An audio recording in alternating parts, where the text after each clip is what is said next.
Over by Beckett's Gate, they stand. Off and racing.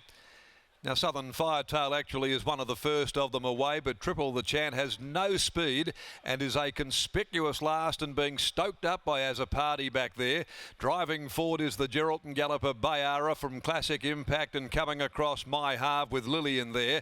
Southern Firetail is going to settle midfield for the moment, and then came Alaskan getting up on the inside. Butterfly Rock from Limsar back, and 2 lengths away last of all is Triple the Chant. And so in this order, as they work to the riverside of the course, they've got 1200 to run, and Classic Impact had gone to the top by a length to My Halve. Running third, Bayara. Over on the outside is My Lillian. Southern Firetail down on the inside for Pike is next of all, as they now get a little breather here at the 1000 from Alaskan. A length and a half away on the inside, Butterfly Rock back there with the other Geraldton horse, Limsar back, and still spotting them back there last of all is Triple the Chant.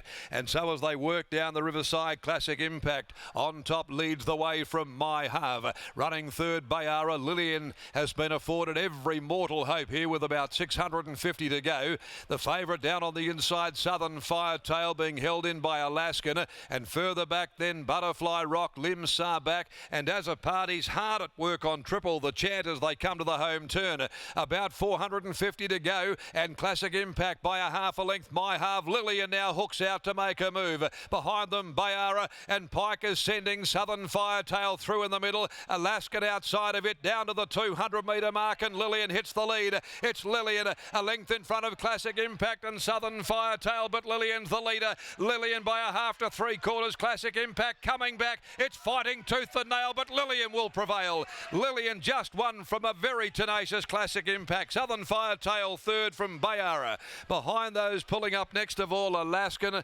My Halve, followed further back Butterfly Rock. Triple the Chant put in a very, very poor performance, an inglorious effort, never travelled at all in running, and back with it is Limsar back. Number 4, Lillian, with Clint Johnston Porter in the saddle, has taken out the Andrich Cousins Reunion Handicap. Number 4, the War Decree mare, Lillian, beats 9, Classic Impact, who certainly did not shirk the task. It kept giving. Southern Firetail was there, if good enough, finishing on into third placing, and down on the rail was Bayara, fourth home. Triple the Chant was a monumental flop, finishing right back there and never looked comfortable at all from the time they hit the ground. Lillian's for Peters Investments and has now made it back-to-back victories. 149.30 and 35.25 there. Time and split with a neck 1 3/4 margins. And trained by Michael Grantham, this War Decree mare from I've Got Rhythm. See Johnston Porter, the winning rider. Had to really work hard to get this victory over the final stages. Gave her every mortal chance. She hooked out, she got going, but she found a very, very formidable leader in Classic Impact, not prepared to lie down, and made her work for the win. Classic Impact is by Universal Ruler, trained by Mike Sandhitch, Brandon Louis, and Southern Firetail's a Machino, Siskin Gelding, Willie Pike in the saddle for Adam Durant. 4, 9, 10 and 7. Race 6, the VT Plumbing Group Handicap over 2200 metres at 3:35. No changes to come there in the next on our card. As we join Lockie Taylor back there in the yard, and she's come on nicely, presented very well, as you would expect, out of the stable, Lillian, this afternoon, and was afforded every opportunity by Clint Johnston Porter in the run. A lovely ride indeed, wasn't it, Darren? As winning owner joins me now, Bob Peters. Bob, Darren was just alluding to Lillian and her progression this campaign. She looks to be coming to hand really nicely. Yeah, she's getting up to the distances that suit her, and hopefully she can keep going.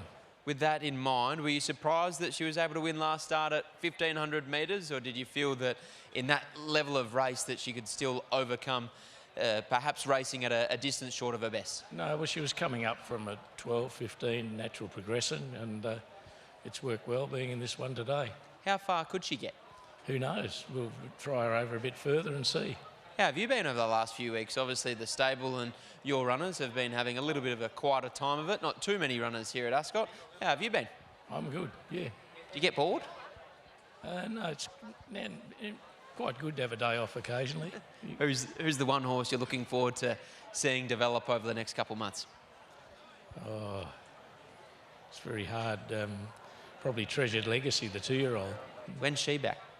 She's back in work. She'll race early March. That's less than a month away now.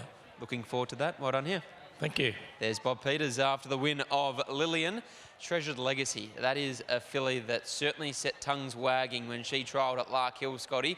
And by the sounds of things, it sounds like she could be heading towards a supremacy en route to a Karrakatta plate. How exciting would that be? That would be extremely exciting. She's set the world on fire at the barrier trials. She's been so impressive every time that she's stepped out. But Lillian, 1,200 to 1,500 to 1,800 metres, Clint, she's in for a nice preparation. Yeah, definitely. She's improved quite a lot from when I rode her at Gelton, just getting beat to her winning like that. So it's quite impressive. She was coming out of that race at 1,500 metres, which was pretty ugly, but today it looked like a more genuine race. Yeah, definitely. The tempo was well. I ended up lobbing in a beautiful spot, and she sort of gets left a bit flat-footed, so I just wanted to roll along a bit earlier, and I was actually idling coming into the straight, and she put him away quite easily. And she went to the 2,200 metres last prep, ran third, but it looks like she's back bigger and stronger now. Yeah, look, probably last prep she was probably on the sack list, but now she's got bigger and better plans. Congratulations, mate. Well done. Thank you.